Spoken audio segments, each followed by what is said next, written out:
Well, good morning. I just wanted to drop some some form of encouragement this morning. Not some form, but encouragement this morning.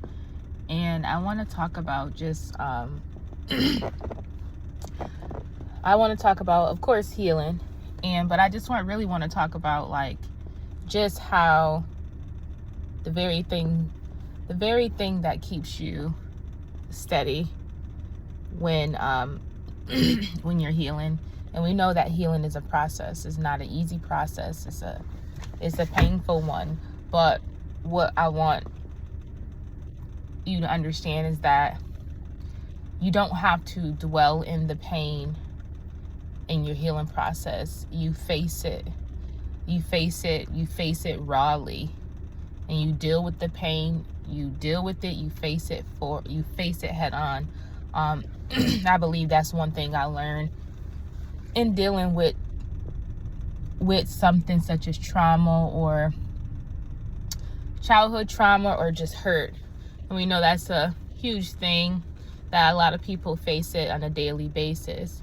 And whether you're physically, mentally, whatever you're healing from, don't run from that process, because really, if it's unaddressed, it's going to always show back up. Whether it's going to show up in our behavior, it's going to show up in our relationships. It may show up in the way that we do things. It may show up in different formats of the way we run. Could be the way we run our ministries, way we run a business, way we run our households, whatever it may be, or the way you decide to handle yourself as an individual. So all in all, I just want you to know that be able to face it and be uplifted through it, even though it's a painful process. It's not going to be easy, but don't dwell in it, because when you decide to dwell in it, you won't be able to move forward. You won't be able to move forward. You will stay stuck in that spot. And what I mean by that is it's not about how long it takes for you to process or to move forward in something.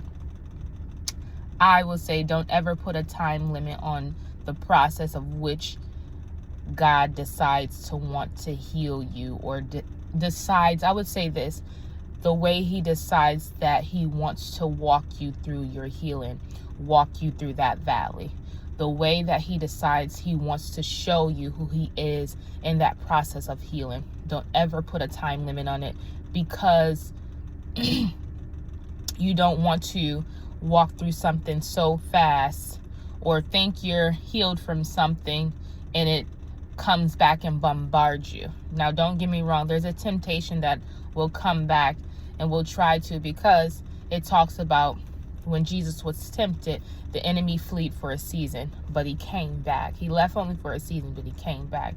And granted, now you know, when you're processing through healing, you don't put a time limit on it.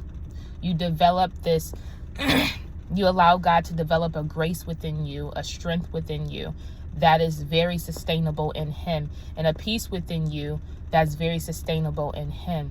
So don't put a time limit on your healing process. Respect your process and allow yourself to heal.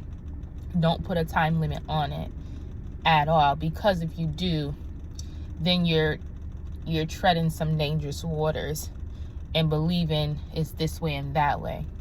Now, I'm not telling you to dwell in it, but I'm saying don't put a time limit on what God, how he wants to heal you, in the process he wants to walk you through when dealing with certain things that he allows you to face and wants you to face and wants you to heal from.